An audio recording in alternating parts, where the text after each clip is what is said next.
Hi guys, welcome to Sri Srinivasa Shorthand Institute. 150 words per minute dictation, 5 minutes duration. Start.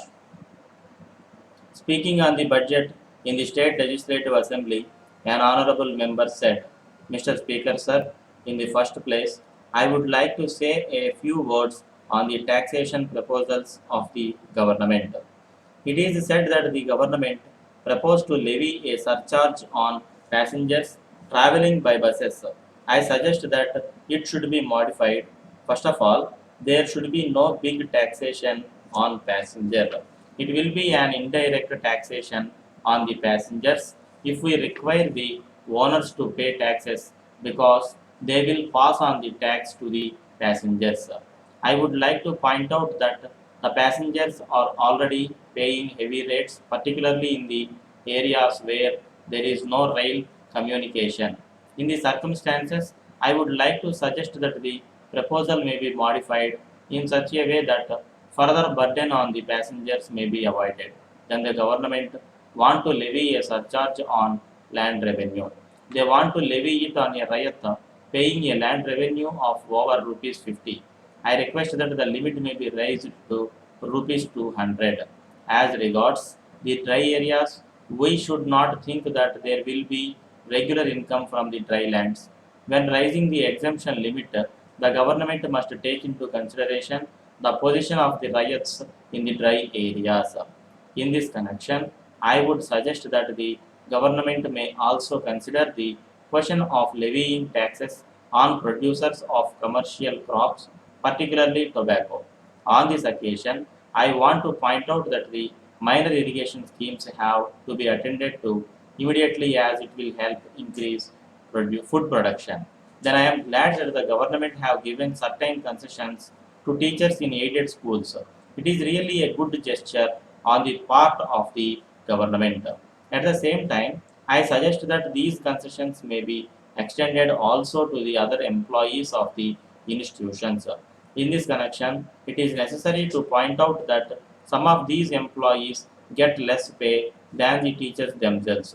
So I request that the same concessions which are given to the teachers may be given to the other members of the staff also.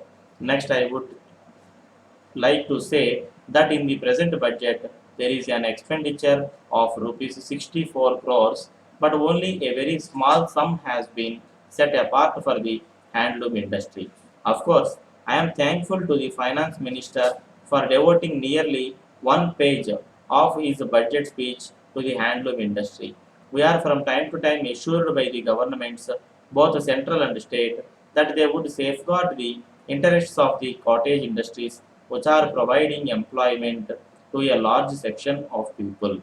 It is admitted by all that the handloom industry can provide employment to millions of people in the country if the government are sincere in their attempt to give protection to the industry. While granting loans under the State Aid to Industries Act, the government have been giving several crores of rupees to the large-scale mechanized industries which are unable to provide employment even to a lakh of people. But the handloom industry has not received much financial help under this act. I request that the government may reconsider the whole thing and see that the cottage industries also get adequate financial help from the government under the State Aid to Industries Act. Then I come to weavers cooperative societies. The government have allotted a lakh of rupees for the state handloom weavers cooperative society. About 2 lakhs handlooms are working in the primary societies, and each handloom is required to possess financial accommodation of at least 200 to have been continuous employment. But the government have come forward with only 1 lakh of rupees. With this sum, I do not know how the government are going to help weavers cooperatives.